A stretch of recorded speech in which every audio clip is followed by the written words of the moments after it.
Hey guys, I'm going to go ahead and remind us how to factor trinomials.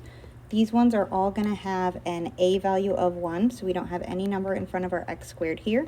That is always going to be our kind of easiest factoring problems. So we're going to go ahead and remember how to do that using our x frame, where we usually take our a times c at the top, b goes at the bottom. So on this one, where we're getting that a, b, and c from, is from that standard form of our quadratic where we do our ax squared plus bx plus c, that kind of guy. So our a is the number in front of our x squared, that one's a 1. Our c is this 3. So 1 times 3 is going to be 3. I'll put that at the top of this x. And then we put our b in the bottom. That's this guy right here, who's normally with the x. That's our minus 4.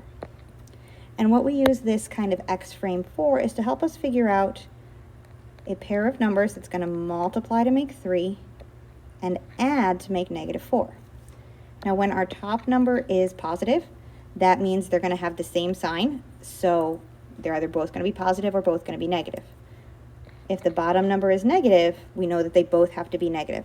So a pair of numbers that's going to multiply to make 3 and add to make negative 4, the only two numbers I know of that multiply to make 3 are 3 and 1, but if I need them to add to make negative 4, we're going to have negative 3 and negative 1. What this does is that says before we combine like terms on this, this was actually written out as x squared minus 3x minus 1x plus 3. So it's just uncombining the like terms. And for some people, writing it like this is going to be really handy because then we can split this into groups and factor by grouping, where I'm going to break these into two pairs. I always want to put a plus in between here because it helps keep track of our signs.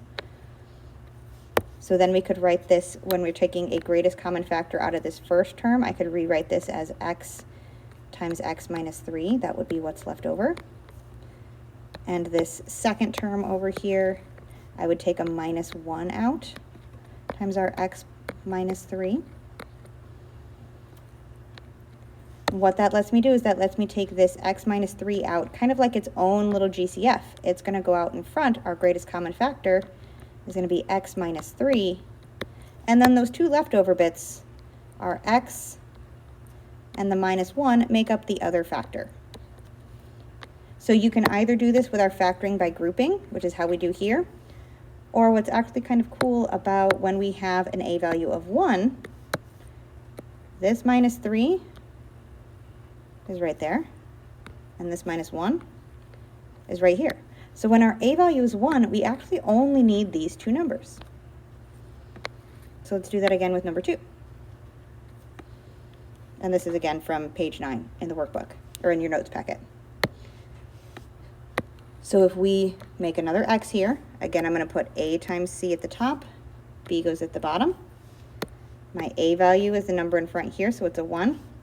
My c is this minus 10. So 1 times minus 10 gives me minus 10. My b is the number that's with the just x, so in this case, it's going to be 3.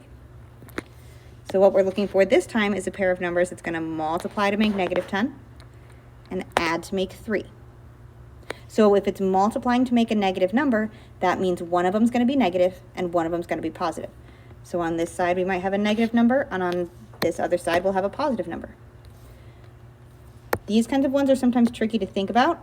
If you cannot think of a pair of numbers that multiplies to make 10 and adds to make 3, think about the numbers that multiply to make 10. So that would be things like 1 and 10, or 2 and 5. Those are literally the only options that multiply to make 10. So if I need one to be negative and one to be positive, that means I need these pairs to have a difference of 3. So my only pair that actually has a difference of 3, oh, of course my iPad froze right now. There we go. The only pair that has a difference of 3 is my 2 and the 5. So these are going to be the pairs that we work with.